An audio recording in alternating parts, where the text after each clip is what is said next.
Barbecue ko people. This is my barbecue in the garden. I think it's already cooked.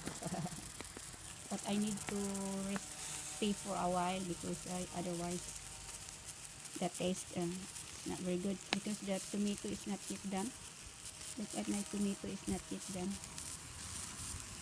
But my sausage that one people we call that one in France merguez, and this one is lamb. This one is lamb. Cover my hands is cover. I suppose like that. I suppose like that, but it's cover. covering covering the shoot. I need to pick this one. This one. Very very funny ako ng barbecue. This is my barbecue. Berlot. What you call, what the meaning? Berol. Large. I don't understand what to say. This is lamb and this is mushroom, tomato, sausage merguez. We call this one Dorad Royal.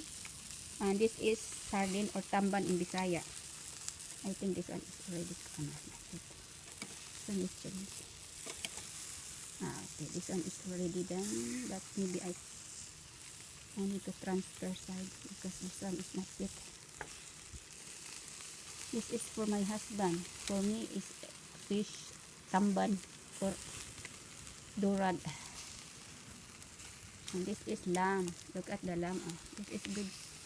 This is good cooking people. The fat is falling down. Don't fall down. I put the side.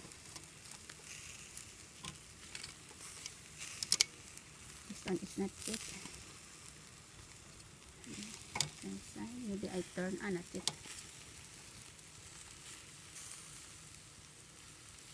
Very good. The smell, the barbecue people. Look at that barbecue. When you eat this, the barbecue people, lunchtime, it's very good. Especially in the evening. Okay.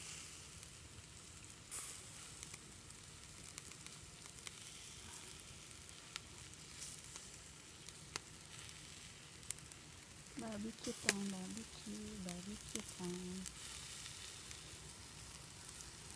My fish people is already done, but I need to let for a while because otherwise I like to stay more time the fish in the barbecue because so that it can burning the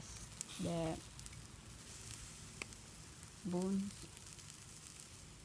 Because if you remove the bones, it will not burning. It's too risky.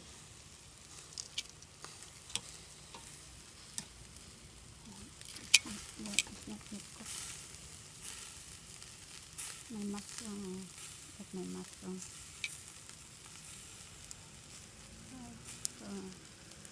Barbecue. The weather people is good. I show you the weather, but I don't show the weather, only the barbecue because I'm doing barbecue.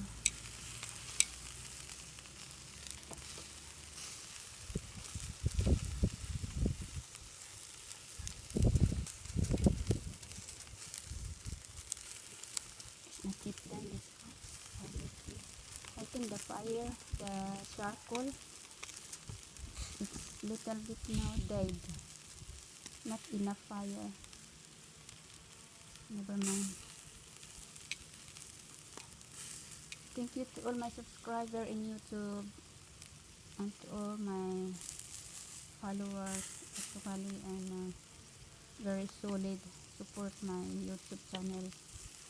Thank you so much to all of you, and see you for my next vlog. I'm just only say thank you advance because sometimes my camera is automatic off because I will make some minute there, so just only I say thank you to all my subscribers, and happy weekend, or weekend I will upload this one. So see you my next vlog.